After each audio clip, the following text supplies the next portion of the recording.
Méfiez-vous quand vous vous mariez de ne pas vous transformer en une autre personne. Bonjour, c'est l'actrice secrète. Nous continuons dans le thème du mariage. Vous savez, quand nous regardons autour de nous, malheureusement, ça n'attire pas les gens au mariage. On a l'impression que se marier, c'est commencer à connaître l'enfer sur terre. Il est rare de voir des femmes qui se marient et qui embellissent, qui s'épanouissent, qui progressent, surtout dans nos pays africains. Surtout dans nos pays africains. Le mariage, c'est le commencement du calvaire. Vous avez des hommes, quand ils épousent leur femme, ils veulent la transformer totalement en une autre personne. C'est-à-dire la personne de leur vision, la personne de leur rêve. Il va commencer à vous dire, une épouse ne fait pas ceci. Je suis ton mari, tu dois faire cela pour moi. Une épouse ne s'habille pas comme ça. Une épouse ne s'assied pas comme ça à table. Une épouse ne marche pas comme ça dans la rue. Une épouse doit s'habiller comme ça. Si tu portais les pantalons, une épouse ne porte pas les pantalons. Elle doit porter des longues robes jusqu'en bas des genoux. Alors que tu l'as connue comme ça, tu l'as connue en pantalon, c'est pour ça que tu as été séduit. Tu l'as bien connue en pantalon, tout bien joli, coquette. Mais dès qu'elle se marie, tu l'empêches de se coiffer, tu veux qu'elle fasse les coiffures de ta grand-mère, tu veux qu'elle s'habille comme ta grand-mère, que même des fois, les ongles, tu trouves que c'est vulgaire. Je ne sais pas moi, sortir avec ses amis, c'est pas possible. Il y a même des hommes qui empêchent leur épouse de dire bonjour à ses camarades qu'elle avait à l'université. C'est-à-dire que quand ils sont ensemble, tu vois quelqu'un que tu connais depuis l'école primaire, vous avez grandi dans le même quartier, ou vous avez fait la même université, tu es là, oh bonjour et tout. Mais le mari te rabroue, mais tu me fais honte, tu me fais honte. Comment tu as pu te lancer comme ça dans le bonjour? Attends que la personne vienne te dire bonjour, tu n'as pas d'orgueil, tu sais que tu es une femme mariée maintenant. Hein? Tu me fais honte. C'est quelqu'un qui va révolutionner ta vie de A à Z. Je dis bien de A à Z. Si tu es très grosse, pas forcément grosse, mais disons potelée, c'est comme ça qu'il t'a connu, c'est comme ça qu'il t'a aimé. Mais comme dans ses rêves de complexer, il a toujours rêvé d'avoir une femme toute modeste, squelettiquement mince et tout, ben, il prend la femme potelée et maintenant il commence à dire, tu dois faire un régime, tu dois faire un régime, tu dois faire un régime. Mais il n'a pas à s'en faire à rien que le harcèlement. Soit ça va rendre la femme anorexique, soit ça va la rendre boulimique. Quelqu'un qu'on te montre carrément que tu n'es pas assez belle pour lui. Hein? Tu n'es pas assez belle, tu dois te transformer au type de femme que lui, il désire. Voilà. Mais on se demande pourquoi il t'a épousé. Si dès qu'il t'épouse, il veut te transformer carrément en une autre femme, la femme de ses rêves. Pire encore, si c'est un noir, comme beaucoup de noirs sont complexés par la couleur de leur peau, ils sont toujours en train de dire négritude, ouais, nos ancêtres noirs et tout, mais ils ont envie de blanchir leur peau, disons la peau de leur descendance, alors ça va chercher des blanches ou des métisses ou des femmes d'Afrique du Nord pour s'éclaircir tout simplement. Mais quand ils n'arrivent pas, parce que bon, les femmes, plus c'est clair, plus ça coûte cher, apparemment, ça c'est encore un complexe, c'est-à-dire que plus la femme est claire, plus l'homme dépense pour la femme. Il trouve normal de dépenser pour une femme claire, pire encore si elle est carrément caucasienne, mais il ne trouve pas normal de dépenser pour une femme de teint noir. Alors qu'est-ce qu'il va prendre? Il va aller au moins cher d'abord. Il va prendre une femme de teint noir parce que apparemment c'est celle qui accepte tout n'importe comment, se faire insulter, se faire humilier et tout. Peut-être parce qu'elle n'a pas confiance en elle. Peut-être parce qu'elle se dit que non, en tant que femme noire ou très noire, je ne suis pas digne de tel ou tel homme, donc je dois accepter tout. Hein. J'accepte qu'il m'humilie, j'accepte qu'il me méprise, j'accepte qu'il me dise que je ne suis pas assez belle, j'accepte qu'il me paye des produits éclaircissants. Hein? Comment on peut accepter ça? Vous imaginez un mari qui vient, qui dit, chérie, je t'ai fait un cadeau, et le cadeau c'est quoi? C'est des produits éclaircissants. Mais moi, je te jette ça à la figure. Mais je ne t'aurais même pas épousé d'abord. Parce que quand on voit le genre d'homme, je ne t'aurais même pas épousé. Vous voyez, vous avez des hommes qui marient une femme de teint noir parce qu'ils estiment que ça ne coûte pas trop cher. Hein, parce qu'il y a même des pays où la dot d'une femme noire est inférieure à la dot d'une femme claire. Et ça, j'ai vu ça, je ne vais pas citer les pays, mais il y a des pays où c'est comme ça. Plus la femme est claire, plus sa dot est élevée. Vous voyez? Déjà, dans les traditions, vos fameuses traditions, machin, machin, ben, déjà, il y a quelque chose qui ne va pas là. Voilà. Donc, tu épouses une femme noire et une fois que tu l'as épousée, ton seul but, c'est de la claircir pour qu'elle ressemble à tes rêves d'enfant, d'avoir une femme claire à ton bras. Ou alors tu épouses une femme qui est bien à Pouchou, qui est bien potelée, avec des belles rondeurs, des belles joues et tout. Et une fois que tu l'as épousée, allez, tu la mets à un sport intensif parce que tu veux à tout prix une femme vraiment top modèle, mais de top modèle vraiment très, très, très, très mince, même si ça la déprime, même si ça la vieillit, même si ça la détruit physiquement, ce n'est pas ton problème. L'essentiel, c'est qu'elle ressemble à la femme de tes rêves. Voilà. Il y a des femmes qui ont dû changer de religion à cause du mariage. Il y a des femmes qui ont dû changer leur façon de vivre. Bon, quand c'est dans le bon sens, tant mieux. Moi, si tu me prends dans mon matiti, dans mon mapan, et que tu me fais vivre vraiment dans une maison super luxueuse où j'ai tout ce qu'il me faut et tout, ok, je dis pas non. Mais quand tu me prends dans une maison super luxueuse et que tu m'épouses, tu me fais vivre dans des milieux vraiment, j'aurais jamais imaginé habiter dans des coins aussi insalubres ou dangereux. Parce qu'il y a des gens qui vont te faire vivre dans des conditions dangereuses, où il y a des trafics de je ne sais quoi. Vraiment, c'est déplorable. Et c'est ce qui fait que la plupart du temps, quand on voit une femme avant son mariage, le jour de son mariage, elle est splendide. Mais venez la regarder 6 mois après, 1 an après, 2 ans après, vous n'allez même pas la reconnaître. Vous n'allez pas la reconnaître. Mais il y a une chose qui est identique à toutes ces femmes-là, c'est le sentiment de, quand on la regarde, la tristesse qui se lit dans les yeux. La plupart du temps, ce sont des femmes qui vont dire, non, moi je suis heureuse dans mon mariage, mon mari m'aime, je l'aime, tout va très bien. Mais quand vous regardez ses yeux, vous voyez de la tristesse, de la grande tristesse. Mais comme ces femmes-là, elles ont peur d'avouer qu'elles se sont trompées. Elles ont aussi la honte d'avouer qu'elles se sont trompées. Il y a le candidaton, il y a les copines qu'on était fiers le jour de notre mariage. Maintenant, on va leur dire ah, c'est loupé, c'est raté. Il y a la famille aussi. Hein, la famille qui est très contente d'avoir pu caser sa fille dans un mariage. Maintenant, on va leur dire que non, je veux divorcer et tout. On supporte. Pire encore, si on a déjà mis des enfants au monde, eh bien, on supporte. Si j'explique tout ça, je voudrais vous rappeler quelque chose. C'est que le mariage, vraiment, c'est pas, comment dirais-je, un contrat à durée déterminée, non. C'est un contrat à durée indéterminée. C'est normalement pour toute la vie. C'est pas pour se marier aujourd'hui, demain on divorce, après on se remarie, non. C'est pour toute la vie. Donc imaginez-vous que si dès le départ, vous faites le mauvais choix, c'est un mauvais choix qui va vous suivre toute votre vie. C'est pas comme si, par exemple, tu as mal choisi ta coiffure. Bon, tu sais que même si ça t'a coûté cher, au pire, tu la gardes 2 semaines, après tu enlèves. Non.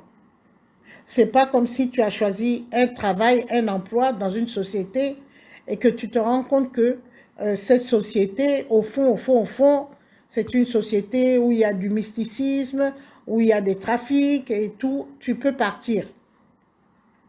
Non. C'est pas comme ça. C'est pas comme si tu allais louer une maison et tu te rends compte qu'en fait, la maison, elle est super belle, mais le quartier est très dangereux, donc tu peux partir. Non, c'est pas ça non plus. Un mariage, c'est un engagement à vie. Je dis bien à vie. Même après divorce, surtout si vous avez déjà des enfants, je peux dire que c'est un engagement à vie parce que tes enfants, même si tu divorces, c'est toujours tes enfants. Or, le père des enfants, c'est toujours cet homme-là. Donc, c'est un engagement à vie. C'est pourquoi je vous demande, mes sœurs, mes filles, choisissez bien votre mari. Je ne fais qu'insister sur ce point-là.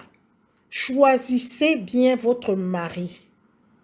Choisir son mari, ça veut dire que déjà, on sait quel genre de mari on veut avoir. Ça c'est une première chose. Deuxième chose, on ne se laisse pas influencer par la société ou par la famille qui va dire non, épouse cette personne-là, épouse-le, épouse-le, épouse-le. Ou alors la société qui va dire mon Dieu, tu as déjà 30 ans, tu n'es pas encore marié, et ceci, et cela. À l'époque de nos parents, c'était même 25 ans. Si à 25 ans, tu n'étais pas marié, tu n'avais pas fait d'enfant, c'était scandaleux. Mais de nos jours, il y a des gens qui se marient même à 50, 60 ans et qui sont très heureux après. Mais notre société va tellement t'harceler. Pire encore, si tu es dans une religion, alors là, c'est vraiment la catastrophe. Dans les religions, que ce soit, quelle que soit la religion, je ne les cite pas pour ne pas causer de problème, mais quelle que soit la religion, ça c'est un défaut de la religion, de forcer les gens à se marier coûte que coûte à un certain âge. Ça c'est un défaut parce que ça a entraîné des mariages tellement toxiques, tellement nocifs, qui sont allés jusqu'à la mort des gens. On ne s'amuse pas avec ça, on ne s'amuse pas avec le mariage, surtout qu'entre-temps, il y a des enfants qui sont mis au monde. Des mariages qui peuvent aller jusqu'à la mort des gens.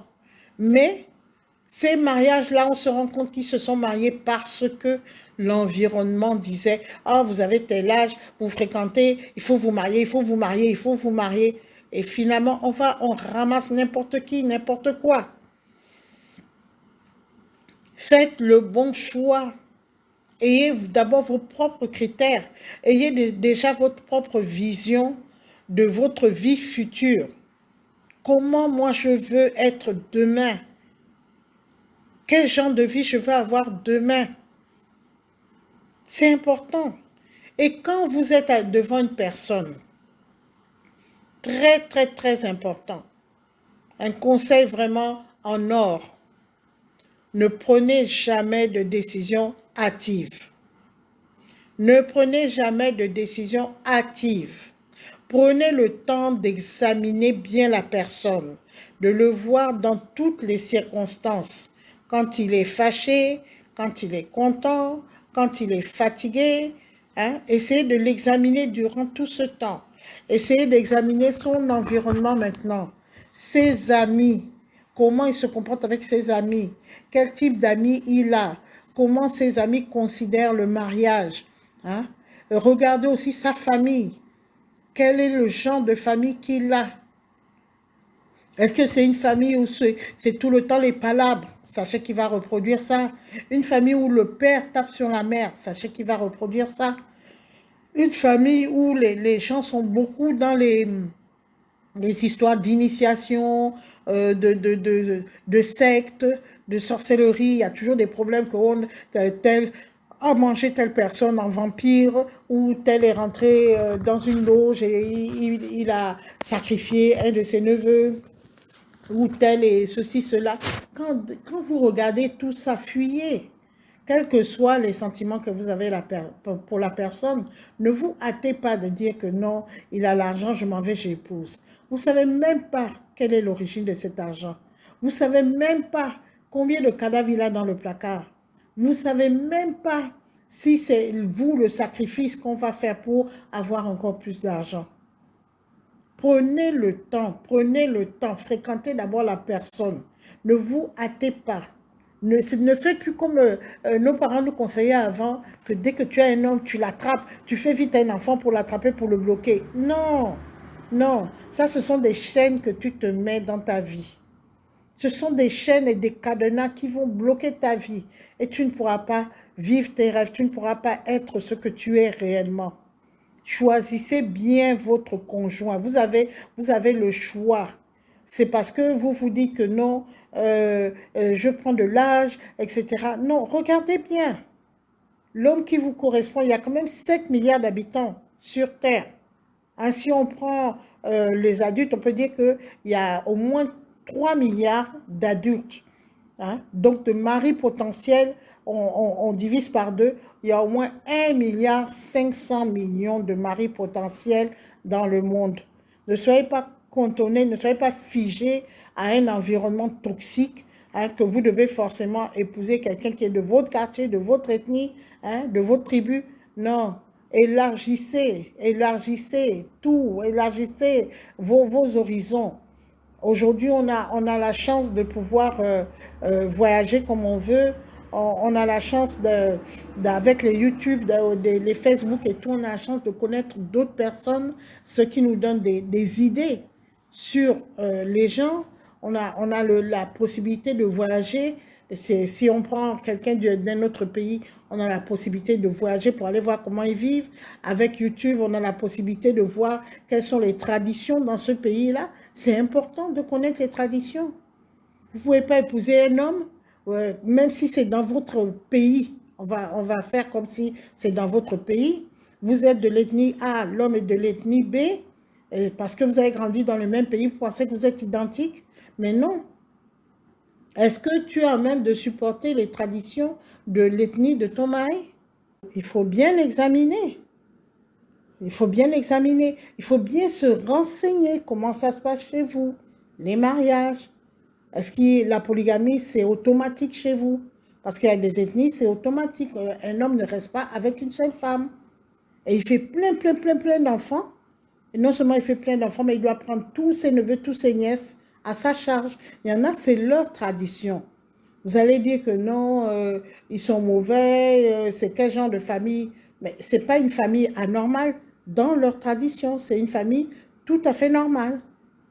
C'est pas que le mari, lorsqu'il te trompe, il fait des enfants avec sa cousine, avec sa nièce, avec ta soeur, avec, je sais pas moi, ton ami et tout. Chez certains, c'est normal parce que toutes les femelles qui sont autour de lui, eh ben, lui, il est le taureau reproducteur. C'est normal qu'il s'approprie toutes les femelles qui tournent autour de lui. Toi, tu es la femme et il y a tout un tas de femelles qui sont là. Et c'est tout à fait normal en tant qu'homme qui s'approprie ces femelles-là. Toi, tu vas dire que non, j'ai un mauvais mari, il est infidèle, il est ceci. Mais ce n'est pas un mauvais mari. C'est un mari qui a des traditions différentes de celles que toi, tu connais. C'est ça. C'est pas que c'est un mauvais mari. Mais tu t'es pas renseigné avant, tu t'es lancé dans cette aventure, je ne sais sur quels critères, sans savoir que une fois que tu seras marié, tu devras subir des choses que pour toi, c'est insensé, c'est impensable, c'est invivable, mais qui, dans la tradition de ton mari, ben, c'est tout à fait normal. C'est tout à fait normal. C'est toi qui n'es pas dans le bon foyer, tout simplement. C'est pour ça qu'il faut épouser des gens dont les coutumes, les traditions sont un peu similaires. Comme ça, vous arrivez à vous comprendre. Ça ne peut jamais être identique. Je dis un peu similaire, ça se ressemble un peu, d'accord? Et aussi des personnes qui ont des valeurs. Parce que si vous épousez un homme qui a des valeurs, qui a des bons principes, qui sait ce qu'on appelle comprendre son épouse, aimer son épouse, et qui sait que aimer quelqu'un, c'est la rendre heureuse, d'accord? Si tu as une épouse et que tu te rends compte, en tant qu'homme, hein, un homme qui épouse une femme et qui se rend compte que sa vie de débauche ou de genre le coq dans la basse-cour qui doit monter sur toutes les femelles, ça te rend malheureuse. S'il t'aime vraiment, il doit arrêter, même si c'est dans leur tradition. Il y a des hommes qui comprennent ça, que non, ce que je fais, ce n'est pas bien, ça ne rend pas ma femme heureuse. Moi, je veux que ma femme soit heureuse. Je veux toujours voir les étoiles dans ses yeux. Mais je ne veux pas voir les larmes tout le temps, la tristesse, ou me rendre compte qu'elle est en train de, comment on appelle ça, de dépérir. Je ne veux pas voir ça chez ma femme. Donc, j'arrête. Ça, ce sont des hommes qui ont des valeurs, qui ont des principes, hein, des hommes qui savent que ça, dans notre tradition, c'est vrai, c'est la tradition, mais ce n'est pas une bonne chose parce que ça détruit les foyers, ça détruit l'éducation qu'on donne aux enfants, etc., etc. Et donc, je ne le fais pas. Ce sont des gens qui ont des valeurs, des principes, des gens qui réfléchissent. Parce on ne reproduit pas la tradition bêtement comme ça, en se disant, à l'époque, mon père avait 30 femmes, il avait peut-être 80 enfants, d'accord, hein, ça c'est, je ne sais pas si ça se fait, mais c'est possible, hein, avec 30 femmes, et vu la concurrence que les femmes font lorsqu'on est en polygamie, l'autre fait l'enfant, moi aussi je dois faire, et ainsi de suite. On le voit même dans la Bible, entre Léa et Rachel, la concurrence qu'il y avait, pourtant c'était deux sœurs. Hein, cette concurrence pour dire que c'est chez moi qu'il y a le plus d'enfants. Donc un homme peut très bien, un homme qui a 30 femmes, peut très bien avoir 80 enfants, qui n'éduque aucun enfant, bien entendu. Il peut en faire autant qu'il veut, puisque ce n'est pas lui qui l'éduque. Il s'en fout, lui, il est là seulement pour prendre des enfants. Il ne donne l'éducation à aucun enfant, c'est les femmes qui vont se charger de l'éducation. Donc lui, il n'a pas de problème. Voilà. Donc il y a des hommes qui, là, dans les années 2024, vont vous sortir que, ah, moi, mon père, il avait, je ne sais pas moi, il avait 4 femmes, on était 26 gosses et tout.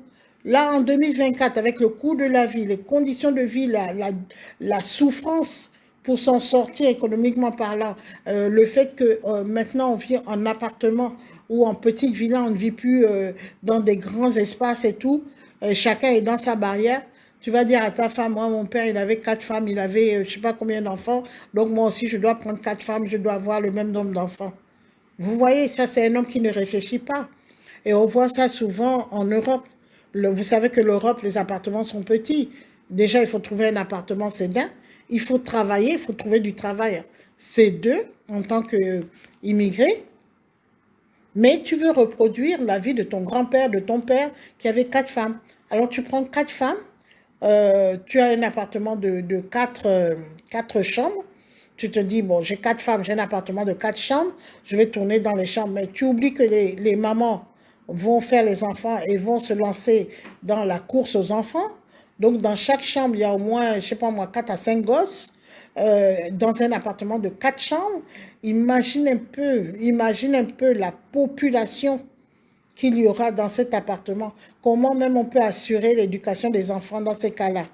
Et c'est ce qui fait que les enfants sont tout le temps dehors, obligés en Europe. Vous les voyez tout le temps dehors là. C'est parce qu'à la maison, c'est tellement nombreux qu'il n'y a pas la place pour tout le monde. Donc toute la journée, ils sont dehors, ils rentrent seulement pour manger et dormir. Avec la délinquance qui s'ensuit et tout le reste. Non. Moi, je vous demande, choisissez bien votre mari. On ne se marie pas pour dire qu'on est marié, pour dire qu'on a quelqu'un aussi. Quand on va dans les fêtes, on est aussi accompagné par quelqu'un. On a aussi un homme, on a ça. Choisissez bien. C'est tellement triste et tellement décourageant pour les célibataires de voir que leur tata, par exemple, vient de se marier, leur jolie tata qui était tellement belle, qui est devenue maintenant comme un zombie. Elle ne sourit plus, elle est devenue maussade, mélancolique, elle est toujours triste, elle est aigrie, elle est méchante et tout parce que le mariage l'a transformée en petit monstre. Quand tu n'es pas heureux, tu deviens forcément bizarre, méchant.